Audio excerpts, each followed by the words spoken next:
You're at a concert. The lights drop. The bass hits your chest. And suddenly, you notice something. Almost everyone around you is holding up a phone, recording, not experiencing. Now here's the question no one asks. Who actually lived that moment?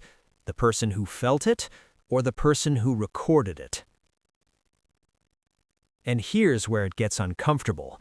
This isn't just about concerts. This is about your entire life.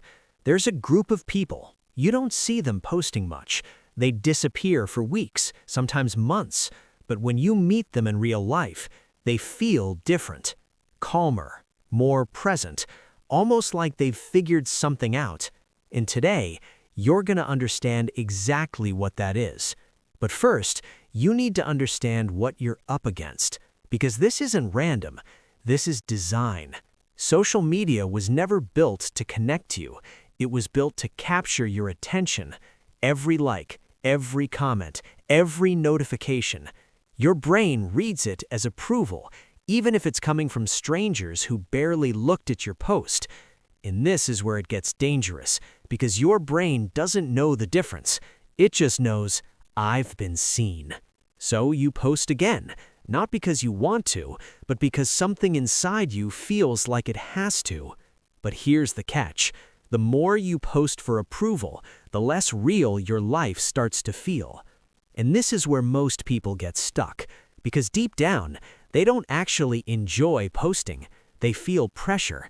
I might get judged. What will people think? What if no one likes it? And if you've ever felt that, that's not weakness. That's awareness. Now think about this.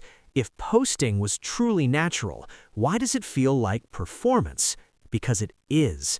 There are actually two versions of you, the one who lives and the one who performs.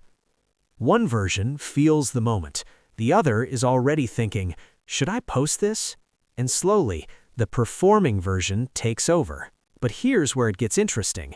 That version of you is not free. It has to think before acting, filter before speaking, edit before sharing. And that's exhausting. That's why so many people stop posting completely, not because they don't have a life, but because they don't want to perform it. Now listen carefully, because this is the part most videos don't tell you. You don't have to quit social media, and you don't have to force yourself to post either. There's a third option. You can use it without letting it control you. But it starts with one simple shift. Stop asking, how will this look?